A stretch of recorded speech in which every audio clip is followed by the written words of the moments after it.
6 weeks. That's all it took.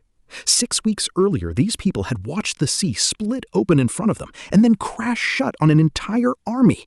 They had walked across the bottom of it on dry ground. They had seen God do the impossible with their own eyes. And now? Now they're standing in the middle of the desert, out of food, out of water. And they have decided that God must have brought them out here to kill them. In fact, they say something almost unbelievable. They wish they were back in Egypt, back in slavery, because at least the food was good. Here's what nobody warned them about. The desert wasn't just the empty space between Egypt and the Promised Land. It was a test, and it was about to expose something that walking out of Egypt never touched, something still buried deep in their hearts.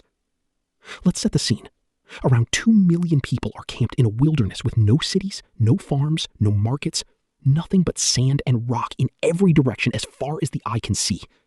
Whatever food they carried out of Egypt is now gone, and the full weight of their situation finally lands.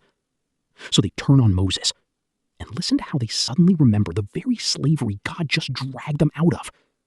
Would that we had died in the land of Egypt, when we sat by the meat pots and ate bread to the full. For you have brought us out into this wilderness to kill this whole assembly with hunger. Do you hear what's happening? They've rewritten history. Egypt, the land of whips and chains and dead babies in the river, has somehow become the place with the good food and the full stomachs. Hunger has a way of making the past look better than it ever really was, and it's already bending the truth in their minds.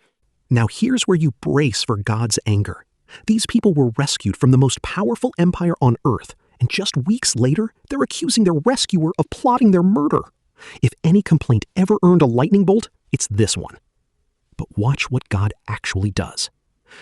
Behold, I am about to rain bread from heaven for you, and the people shall go out and gather a day's portion every day, that I may test them, whether they will walk in my law or not. He doesn't strike them. He feeds them. Grace. Exactly where you braced for wrath. That evening, quail sweep down into the camp, meat for everyone. And the next morning, the ground is covered in something fine and white, like frost. But don't miss the last line of what God said, that I may test them.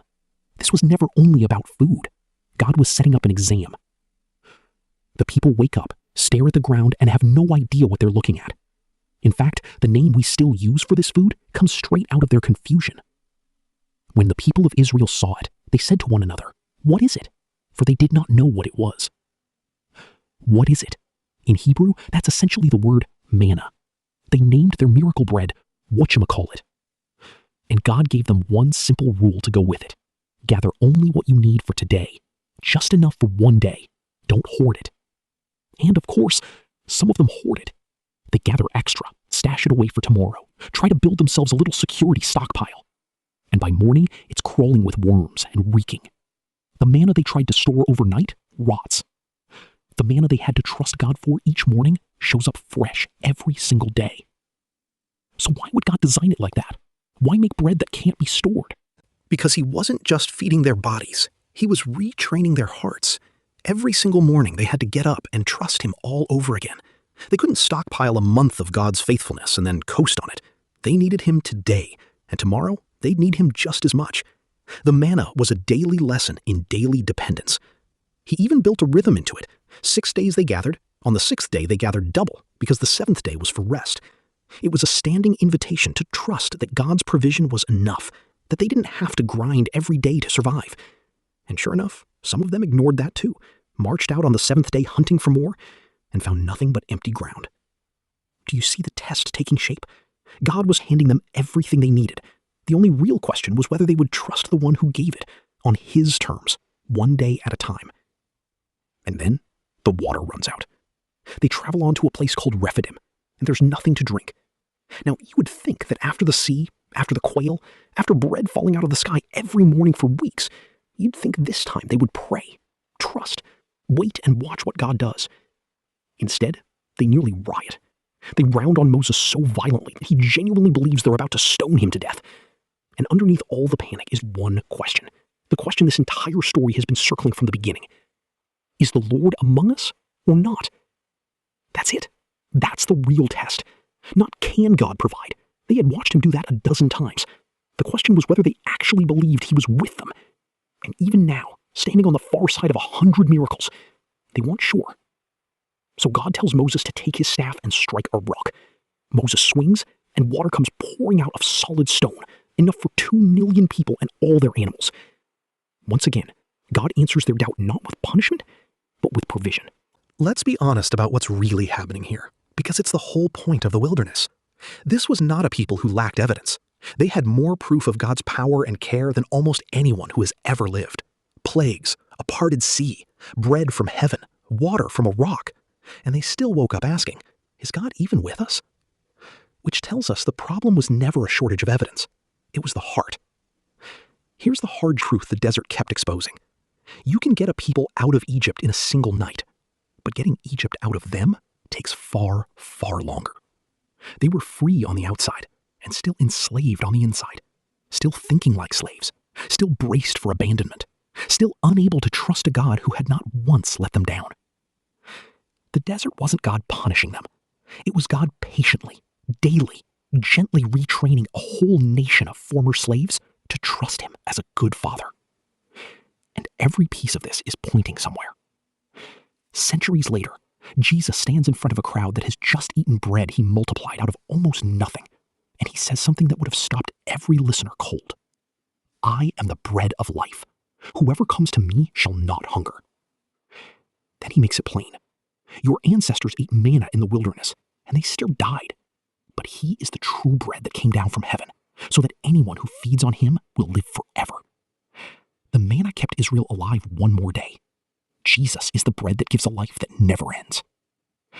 And the rock? Paul looks back on that scene at Rephidim and makes a stunning claim, that the rock which poured out water was pointing to Christ himself. Sit with this. The rock had to be struck before the water could flow. Centuries later, Jesus would be struck on a cross so that living water, life itself, could pour out to everyone who is thirsty. As he put it, if anyone thirsts, let him come to me and drink. So bring it into your own life. Maybe you're in a desert season right now. The provision feels thin. You can't see where next month's help is going to come from. And quietly, that same old question is creeping in. Is God even with me? This story has an answer for you. That desert is not proof God has abandoned you. It may be the very place he's teaching you to trust him, not once, but daily. Look at how he fed them, just enough for today. He often does the exact same thing with us. He gives us what we need for today and asks us to come back tomorrow because he's after something bigger than our comfort. He's after our trust. And here's the trap to watch for. Like Israel, you can walk through 100 rescues and still default straight to panic the next time. The cure isn't more evidence, it's memory. Look back at the manna in your own story, the times he came through when you were sure he wouldn't, and let it quiet the lie that this time he'll let you starve. So here's the whole thing in one line. The wilderness was a test, not to find out whether God could provide, but whether his people would trust him. And the bread and the water were always pointing to the one who would finally satisfy them for good. Is the Lord among us or not? That's the question underneath all our worry. And the manna, the quail, the water from the rock, and ultimately the cross all give the same answer. Yes, he is with you. He always was. Next, Israel reaches a mountain that's shaking, smoking, and wrapped in fire. And God himself is about to come down and speak. That's where we're headed, Mount Sinai, and the day God gave the 10 Commandments. If this met you where you actually are, subscribe and come with us to the mountain.